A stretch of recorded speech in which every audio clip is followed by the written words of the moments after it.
नमस्कार दोस्तों, स्वागत है आप सभी का आपके YouTube channel doctor Jitendra Ayush पर। आज हम जिस विषय पर चर्चा करने जा रहे हैं दोस्तों, वो है पतलापन। अगर आप YouTube के माध्यम से बहुत सारे नुस्खे अपना चुके हैं और टीवी पर भी आपने बहुत सारे वेट गेनर या इंटरनेट के माध्यम से आपने बहुत सारी दवाइयाँ आप खा चुके हैं वेट गेन करने के लिए, तो ये वीडियो सिर्फ आपके और आपके लिए ही बना है दोस्तों। कृपया करके इस वीडियो को शुरू से लेकर अंत तक देखें, क्योंकि इस वीडियो के माध्यम से मैं आयुर्वेदिक संहिताओं में छुपा हुआ जो ज्ञान है, जो सारी जो चिकित्सा सिद्धांत हैं, उसके बारे में मैं इसके अंदर चर्चा करूंगा दोस्तों। आपको सबसे पहले ये समझना होगा, यदि आप दवाइयाँ खा भी रहे हैं तो दवाइयाँ सिर्फ संपूर्ण चिकित्सा नहीं होती आयुर्वेद के अनुसार। आयुर्वेद में 4 चीज़ों के ऊपर सिद्धांत होता है कि यदि आपका शरीर की सफाई सही हो रही है, यदि आपका खान पान सही है, यदि आपका रहन सहन सही है और यदि आप दवाई सही ले रहे हैं, तो आपकी चिकित्सा पूर्ण होती है दोस्तों। तो पतलेपन का इलाज करते हुए इस वीडियो को शुरू करने के साथ ही अब मैं आपको बताना चाहूँगा दोस्तों कि पतला आदमी दिखता कैसा है।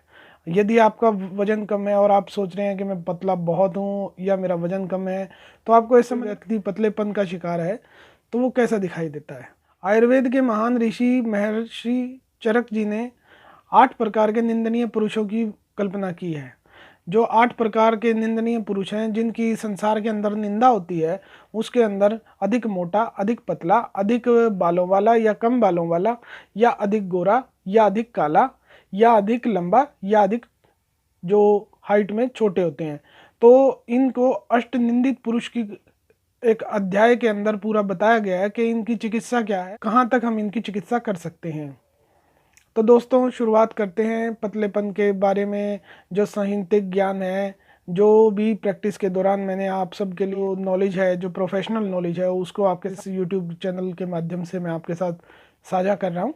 आप पतले हैं या नहीं है, इसका निर्णय आप इसी आधार पर ले सकते हैं जो महर्षि चरक कहते हैं कि यदि आप देखने में कमज़ोर हैं, आपके जो हिप रीजन है, नितंब रीजन है, जो कूल्हे के आसपास का एरिया है, थाइस के आसपास का एरिया, वो बहुत ज़्यादा पतला है। पेट के ऊपर आपके जो मांस है वो बिल्कुल भी नहीं है। गर्दन के आसपास आपके मांस बिल्कुल भी नहीं है। आप बहुत पतले लग रहे हैं, आपकी जो हड्डियां हैं वो दिख रही हैं, तो आप पतलेपन के शिकार हैं, आप समझ लीजिए। सारे शरीर की जो नसें हैं वो उभरी हुई दिखाई देंगी। चमड़ी और जो हड्डियां दिखाई देने लग जाती है, चमड़ी है वो हड्डी से चिपकी हुई दिखाई देगी। साथ ही जो आपके जोड़ होंगे ना, शरीर के सारे जोड़ आपके शरीर के अनुपात में थोड़े बड़े दिखाई देंगे दोस्तों। पतलेपन के कारण क्या क्या है? पतलेपन के कारणों में सबसे पहले तो जो ड्राई फूड है, जो रूखा भोजन है वो है। लंगन, जो ज़्यादा व्रत वगैरह करते हैं, जो प्रतिमासन करते हैं, अर्थात जो नपातुला भोजन खाते हैं। सेक्स ज़्यादा करना, एक्सरसाइज ज़्यादा करना, शोकाकुल, बहुत ज़्यादा दुखी रहना, नींद, मलमूत्र आदि का जो वेग है उसको रोकना, वात प्रकृति का होना। हमें सबसे पहले देखना होता है, यदि हम वात प्रकृति के हैं तो हमें अपनी वात प्रकृति के अनुसार उसके अंदर जो वात दोष बढ़ने वाले कारण हैं उनको कम रखना चाहिए।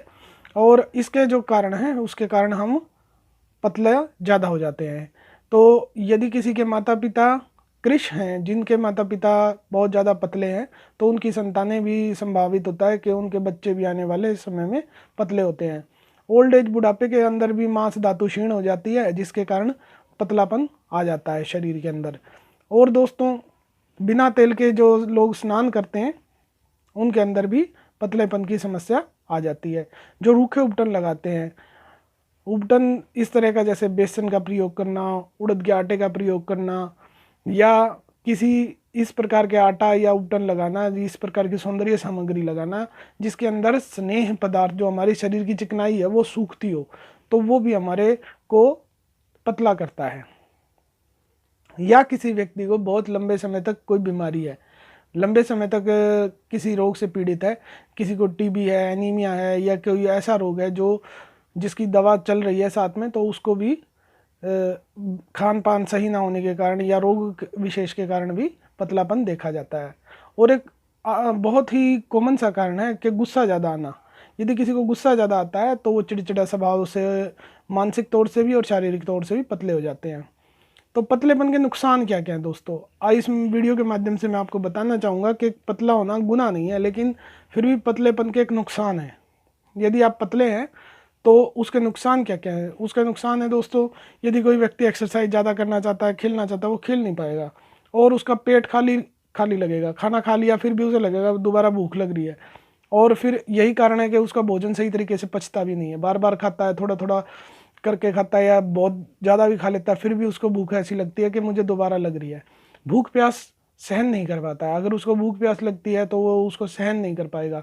साथ ही जो ठंडा गर्म है, कभी ठंड हो जाए ज़्यादा या गर्मी का मौसम हो तो उसको सहन नहीं होगा, सहन शक्ति उसकी बहुत कम हो जाती है।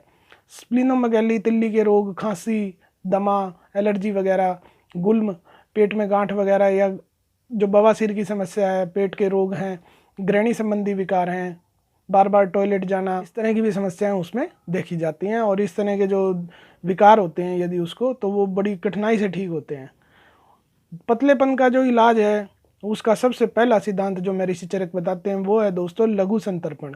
लघु मीन्स हल्केपन के साथ शरीर के अंदर उसकी जो धातुएं क्षीण हुई है ना, उनको जोड़ने के लिए खान पान, रहन सहन बताया गया है।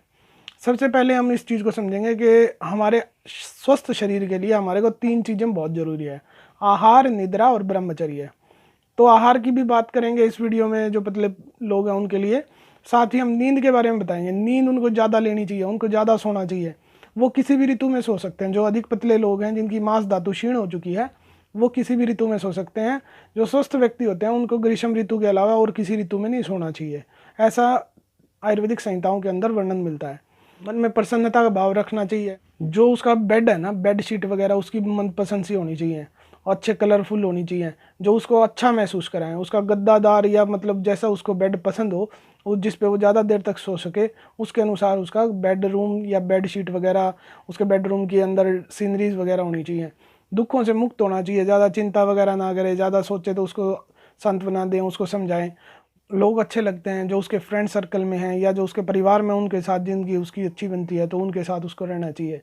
साथ ही नए अनाज का सेवन करना चाहिए। नया अनाज दोस्तों थोड़ा सा गुरूर होता है, वो मिठास भरा हुआ होता है, तो इसलिए भी उसको नए अनाज का सेवन करना चाहिए। अगर नॉन वेजिटेरियन है तो उनको अनूप और ग्राम्य देश की जो और जल में रहने वाले जो प्राणी होते हैं उनका मांस का सेवन करना चाहिए। भली भांति पकाए गए मांस का, रसों का सेवन, मांस का सेवन करना चाहिए अगर नॉन वेजिटेरियन कोई व्यक्ति है तो।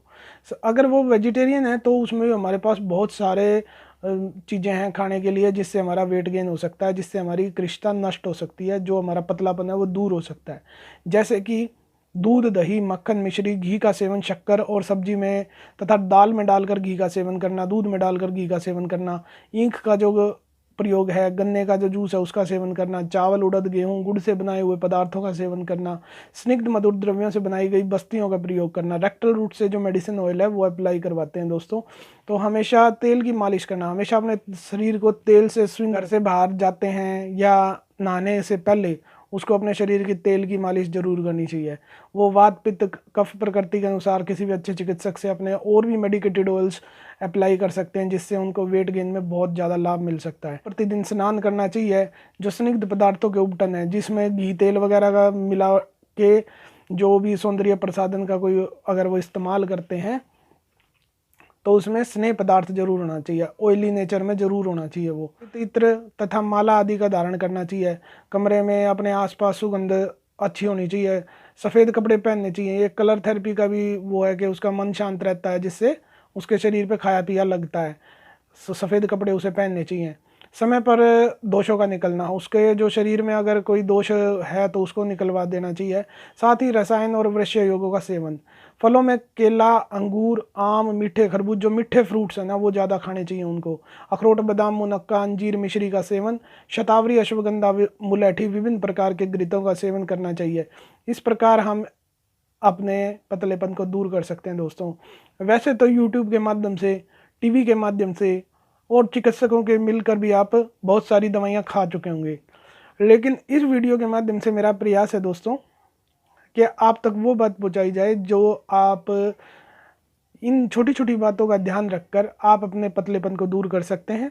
इसी के साथ आप सभी का धन्यवाद। ज़्यादा से ज़्यादा इस वीडियो को जनहित में शेयर और लाइक करें।